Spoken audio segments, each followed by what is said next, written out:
மிருத்யுஞ்சயாய ருத்ராய நீலகண்டாய சம்பவே அமிர்தேசாய சர்வாய மகாதேவாய தே நமஹ. அன்பார்ந்த கேப்டன் தொலைக்காட்சி நேயர்களுக்கு இனிய காலை வணக்கம். இன்று மங்களகரமான ஹேவிளம்பி நாம சம்பத்திரம் உத்தராயண புண்ணிய காலம் வசந்த ருது வைகாசி 29 ஜூன் 12 திங்கட்கிழமை. கிருஷ்ணபக்ஷம் திருத்தியை திதி. பூராடம் நட்சத்திரம் காலை 10:22 வரை. பிறகு உத்திராடம் நட்சத்திரம். பிராமியம் நாம யோகம், வனிசை நாம கரணம். இன்றைய நவகிரக நிலைகள்: மேஷராசியில் சுக்கிரன், ரிஷபராசியில் சூரியன் புதன், மிதுன ராசியில் அங்காரகன், சிம்ம ராசியில் ராகு, கன்னியா ராசியில் குரு, விருச்சிக ராசியில் சனீஸ்வரன், தனுர் ராசியில் சந்திரன், கும்பராசியில் கேது. தனுர் ராசியில் இருக்கும் சந்திரன் மாலை 4:49 மகர ராசிக்கு பிரவேசம் ஆகின்றார். இன்றைய தினபலன்: மேஷராசி அன்பர்களே, ராசிக்கு 9, 10 இடங்கள்ல சந்திரன் இருக்காரு. சுக்கிரன் சூரியனுடைய நட்சத்திர சாரத்தை பெற்றிருக்கார். சுக்கிரன் சாரம் காலை 10:22 வரைக்கும் இருக்கு. பூராட நட்சத்திரம். அதன் பிறகு சூரியன் சாரம் உத்திராட நட்சத்திரம் சந்திரனுக்கு கிடைக்கிறது. சந்திரன் 9ஆம் இடத்துல தனுர் ராசியில மாலை 4:49 வரைக்கும் இருக்காரு. அதன் பிறகு மகர ராசிக்கு பிரவேசம் ஆகிறார். இப்படியாக சந்திரன் 9, 10 இடங்கள்லையும் சுக்கிரன் சூரியன் சாரத்தையும் பெற்றிருக்காரு.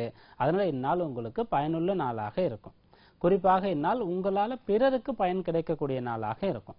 சொன்ன வாக்குறுதியை காப்பாற்றுவீங்க. குடும்ப நபர்களுக்கு உதவி செய்வீங்க. உடன் பணிபுரியக்கூடியவர்கள் மீது அக்கறை எடுத்துக்கொள்வீங்க. பொதுநல நோக்கம் கூட இருக்கும். தர்ம சிந்தனை இருக்கும். யாரும் கஷ்டப்படக்கூடாது, எல்லாரும் நல்லா இருக்கணும்ன்ற உயர்ந்த எண்ணம் இருக்கும். அப்படியாக நல்ல எண்ணம் கொண்டிருக்கக்கூடிய நல்ல செயல்களை நீங்கள் செய்யக்கூடிய நல்ல நாளாக இந்த நாள் அமையும். ரிஷபராசி அன்பர்களே, ராசிக்கு 8, 9ஆம் இடங்கள்ல சந்திரன் இருக்கார். 8ஆம் இடத்துல இருக்கக்கூடிய மாலை 4:49 வரை உங்களுக்கு சந்திராஷ்டமம் இருக்கு. அப்படி இருக்கக்கூடிய சமயத்துல காலை 10:22 பிறகு சூரியன் சாரம் சந்திரனுக்கு கிடைக்குது. எவ்வளவு முடியுமோ அவ்வளவு நேர்த்தியாக செயல்படணும்.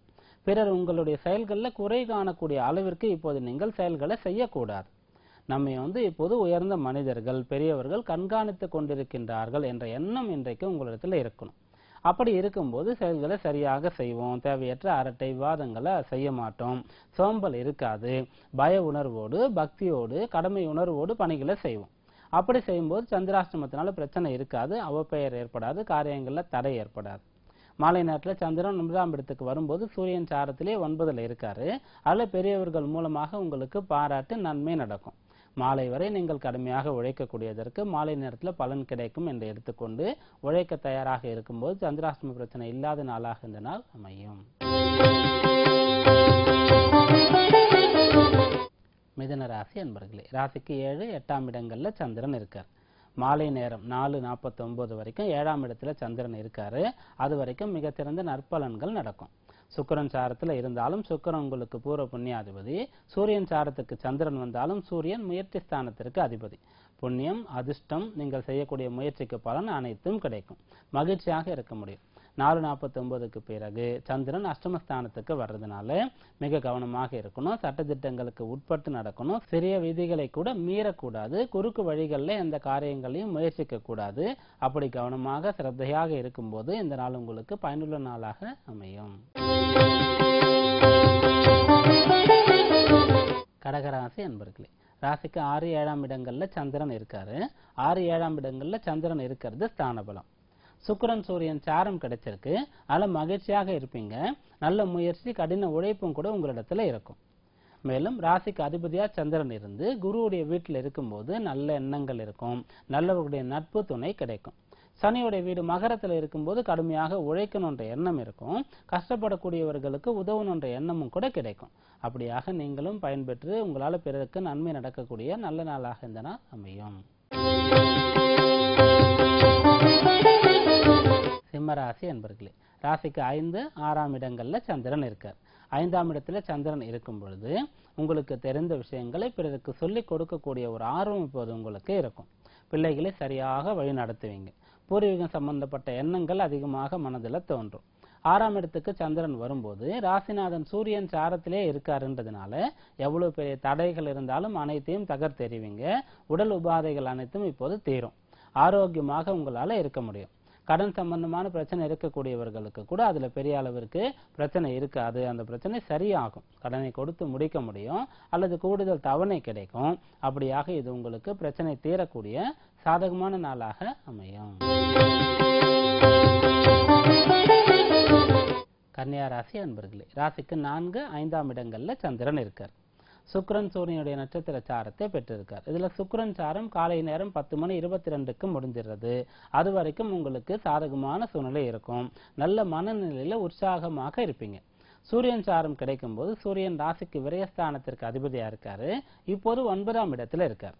பிறருடைய துணை உங்களுக்கு இருந்தால் நன்மைகள் நடக்கும். நீங்க செய்யக்கூடிய பணியில நல்ல அனுபவம் வாய்ந்த ஒருவர் உங்களுக்கு உதவி செய்யற மாதிரி இன்றைக்கு நீங்க பார்த்துக்கணும். தெரியாத விஷயங்களை தெரிந்தவரிடத்துல கேட்டு தெரிந்து கொண்டு காரியங்களை செய்யணும்.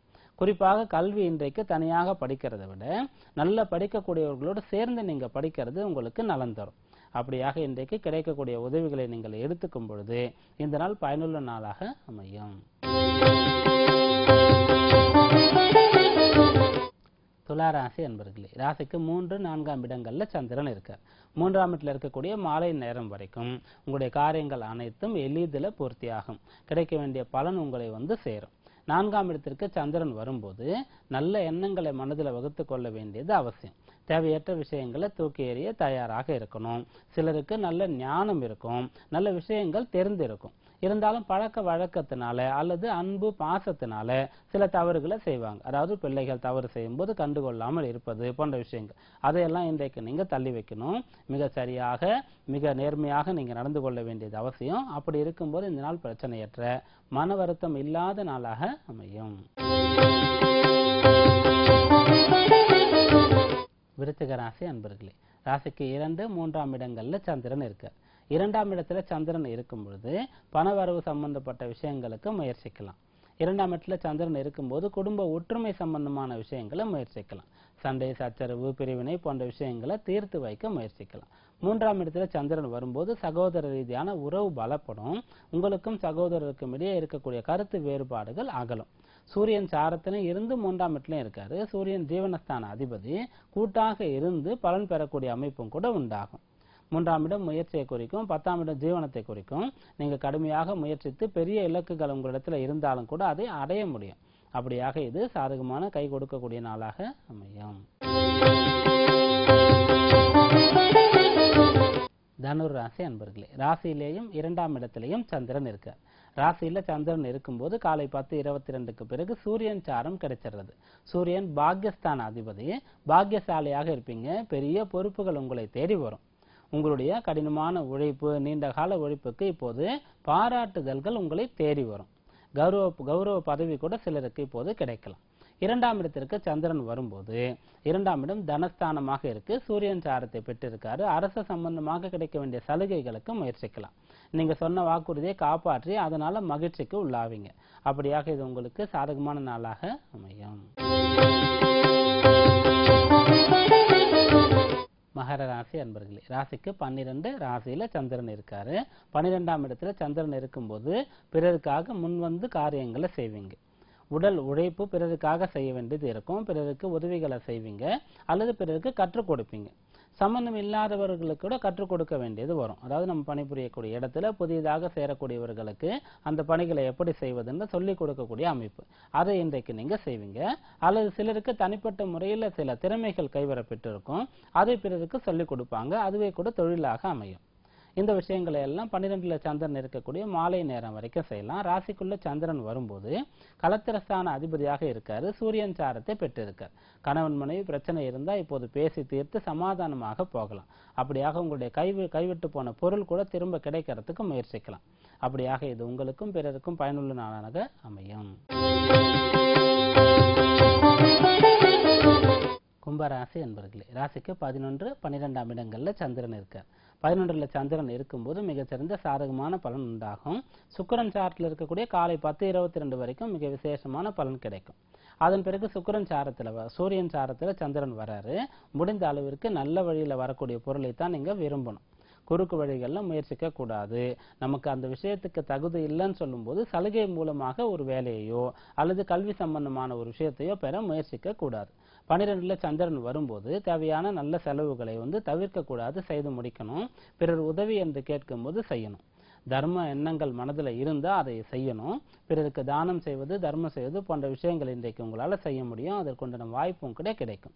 அப்படியாக நீங்கள் நேர்வழியில் இருக்க வேண்டியது, கஷ்டப்படக்கூடியவர்களுக்கு உதவ வேண்டியது. இதை செய்யும் போது இந்த நாள் உங்களுக்கு மன நிறைவு தரக்கூடிய நாளாக அமையும். மீனராசி அன்பர்களே, ராசிக்கு 10, 11ஆம் இடங்கள்ல சந்திரன் இருக்காரு. மிகச்சிறந்த நல்ல நாளாக இந்த நாள் உங்களுக்கு அமையும். 10ல சந்திரன் இருக்கும்போது உத்தியோகம் சார்ந்த விஷயங்கள் எளிதாக இருக்கும். கடமைகளை சரியாக செய்து முடிப்பீங்க. 11ல சந்திரன் வரும்போது சூரியன் சாரத்தை வேற பெற்றிருக்காரு. பெரிய தடைகள்லாம் விலகி கைக்கு வர வேண்டிய தொகை சேரும். நீண்ட காலமாக நீங்கள் காத்திருக்கக்கூடிய நல்ல விஷயங்கள், நல்ல செய்திகள் இன்றைக்கு உங்களுக்கு சேரும். அப்படியாக இது உங்களுக்கு திருப்பம் தரக்கூடிய, முன்னேற்றம் தரக்கூடிய நல்ல நாளாக அமையும். இன்றைய ஜோதிட தகவல். வீடு மன யோகம். மிதுன லக்னத்தில் பிறந்தவர்களுக்கு எப்படி இருக்கும்? மிதுன லக்னத்திற்கு அதிபதி புதன். இவர் லக்னத்திலேயே இருந்தா இவர்களுக்கு வீடு அமையும். இதே மிதுன லக்னத்துக்கு அதிபதி புதன் 4ஆம் இடத்துல ஆட்சி உச்சம் பெற்றிருந்தாலும் இவர்களுக்கு வீடு அமையும். புதன் 5ஆம் இடத்துல இருந்தாலும் கூட வீடு அமையும். அதாவது பொதுவாக எந்த ஒரு யோகமாக இருந்தாலும் ஒரு ஜாதகத்தில் லக்னாதிபதி 5ஆம் இடம் பூர்வ புண்ணியஸ்தான அதிபதி, 9ஆம் இடம் பாக்யஸ்தான அதிபதி, இவர்கள் நல்ல முறையில் இருந்தா அவர்களுக்கு வாழ்க்கையில் அனைத்து விதமான யோகங்களுமே கிடைச்சிடும். அந்த அடிப்படையில் முதல்ல எல்லா லக்னங்களுக்குமே லக்னாதிபதி பலமாக இருக்காரான்னு பார்க்கணும். ஒருவருக்கு யோகம் இருந்து கூட நல்ல ஒரு பங்களா போன்ற ஆடம்பரமான வீடு இருந்தாலும் கூட லக்னாதிபதி கெட்டு இருந்தா, பலமாக இல்லைன்னு சொன்னா அந்த வீட்டை அவரால் அனுபவிக்க முடியாது. அதனால லக்னாதிபதி பலமாக இருக்கணும். அப்படியாக மிதுன லக்னத்திற்கு லக்னாதிபதி புதன் 4ஆம் இடத்துல உச்சம் பெற்றிருந்தா வீடு அமையும். 10ஆம் இடத்துல நீச்சம் பெற்று நீச்சபங்க ராஜயோகம் பெற்றார்னா வீடு அமையும். அடுத்ததாக சுக்கிரன் மிதுன லக்னத்திற்கு 10ஆம் இடத்துல உச்சம் பெறுவார். உச்சம் பெறும்போது 4ஆம் இடத்தை பார்ப்பாரு, வீடு அமையும். அடுத்ததாக 9ஆம் இடம் பாக்யஸ்தானத்திற்கு அதிபதி 4ஆம் இடத்தோடு சுப ரீதியாக சுபத்தன்மையோடு சம்பந்தம் பெறும்போது, குருவுடைய பார்வையை பெற்று சுபரோடு சேர்ந்து இருந்து பார்க்கும்போது, தொடர்பு பெறும்போது வீடு அமையும். அடுத்ததாக குரு 12ஆம் இடத்திலிருந்து 4ஆம் இடத்தை பார்த்தா வீடு அமையும். அடுத்து மிதுன லக்னத்திற்கு 4ஆம் இடத்துல அங்காரகன் இருந்தாலும் கூட வீடு அமையும். அங்காரகன் லக்னத்திற்கு 6ஆம் இடம் பகை பெற்ற கிரகம். 4ஆம் இடம் கன்னி ராசியில் அவர் பகை பெறுகிறார். அதனால கெட்டவர் கெட்டுட்டதுனால அந்த வீட்டுக்கு யோகாதிபதி அவருன்னு சொல்றதுனால காரகத்துவன்றதுனால வீடு அமையும். இன்றைய தினபலன் ஜோதிட தகவலை பார்த்தோம். மீண்டும் நாளை சந்திப்போம். நன்றி, வணக்கம்.